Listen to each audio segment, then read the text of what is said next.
platforms at TR Radio.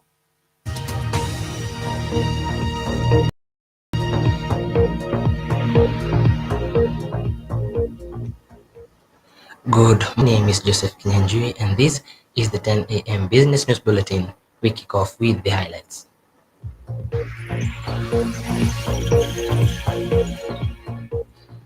Safaricom taken to court over M-Pesa trade secrets.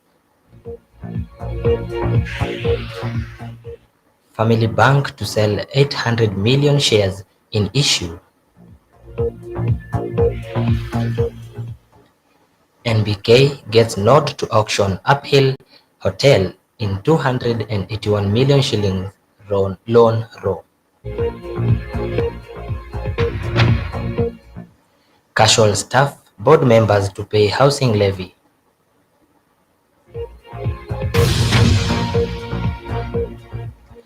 £10 million fine, 10 years in jail for illegal gold mining in new proposal. That is it for the highlights. Welcome to the broadcast. Safaricom has failed to stop the hearing of a case of alleged infringement of intellectual property after planning to roll out a product similar to an innovator's idea who shared his invention with officials of the country's largest telco in 2021. High Court Judge Josephine Mongare dismissed Safaricom's application seeking to suspend the petition filed by Peter Ndei Mwoki and Beluga Limited, who have sued alleging that the telco infringed on his intellectual property. Mr. Muloki moved to court last year seeking to be paid for gains and profits derived from the infringement of his copyright, and for the court to order the telco to pay him royalties and licensing fees for alternatively the court to direct Safaricom to pay him 10 billion shillings for the product.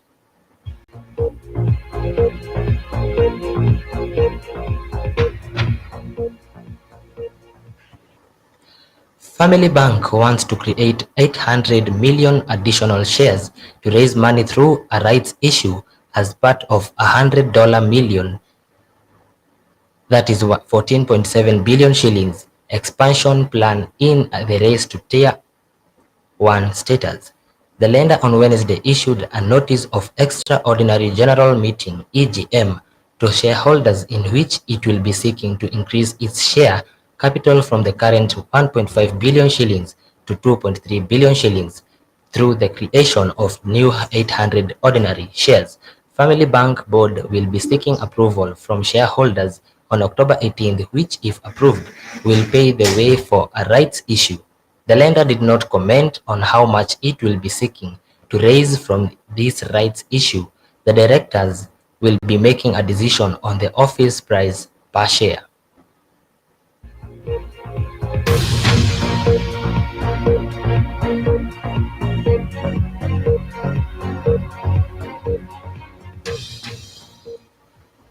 On to other news, the High Court has granted the National Bank of Kenya (NBK) the nod to auction the Nairobi Upper Hill Hotel after dismissing a fresh attempt to stop the forced sale in a long-running court battle with the hotelier Geoffrey Wahome Mwotia. Justice David Majanja dismissed the application by the hotel seeking to halt the sale to be conducted by the Caesian auctioneers.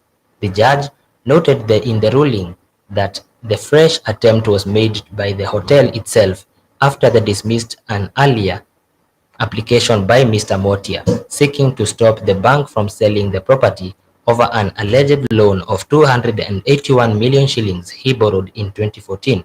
Justice Majanja said that he had already dealt with the issues raised leading up to the sale of the property and stated that the lender was entitled to exercise in its statutory power of sale and dismissed Mr. Mwotia's application. The auctioneer will now proceed to advertise the sale of the four-story property in the local dailies, inviting potential buyers for the hotel, which is located in the prime Upper Hill area.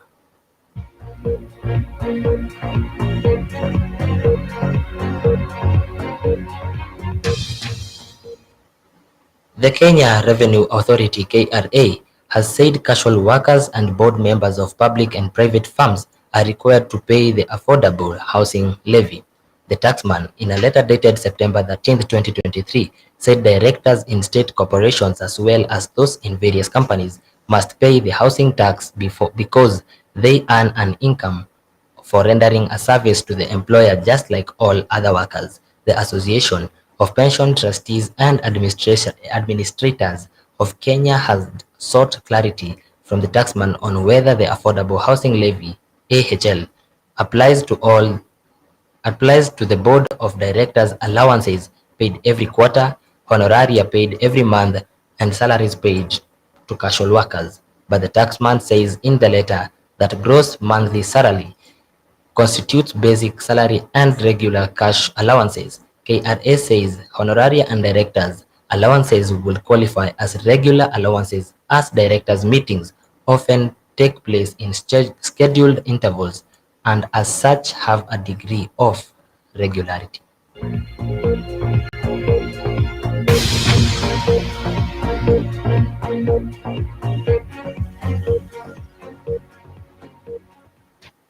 Illegal mining of gold will land you 10 million shillings fine or a prison term of up to 10 years if Parliament approves a bill aimed at curbing illicit trade in the precious commodity.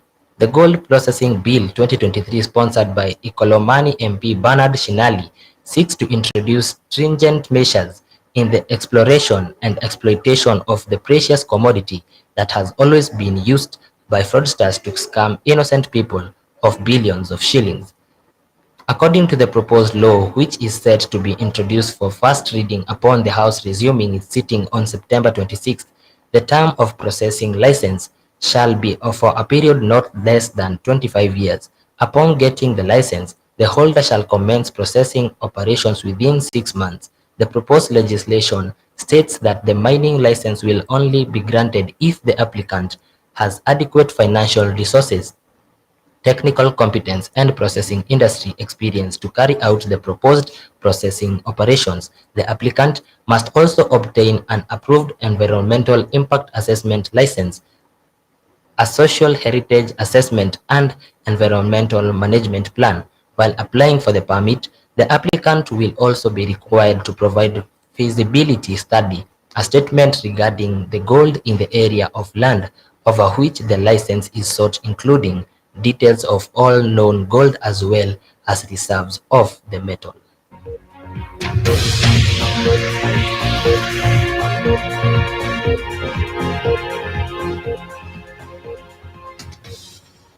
That is it for the 10 a.m. Business News Bulletin. And my good name is Joseph Kinyanjui. We call it a wrap, and I wish you a good day ahead. Hey neighbor, na hiyo ni redio gani unasikiliza? Kwani haujasikia kuhusu Thika Road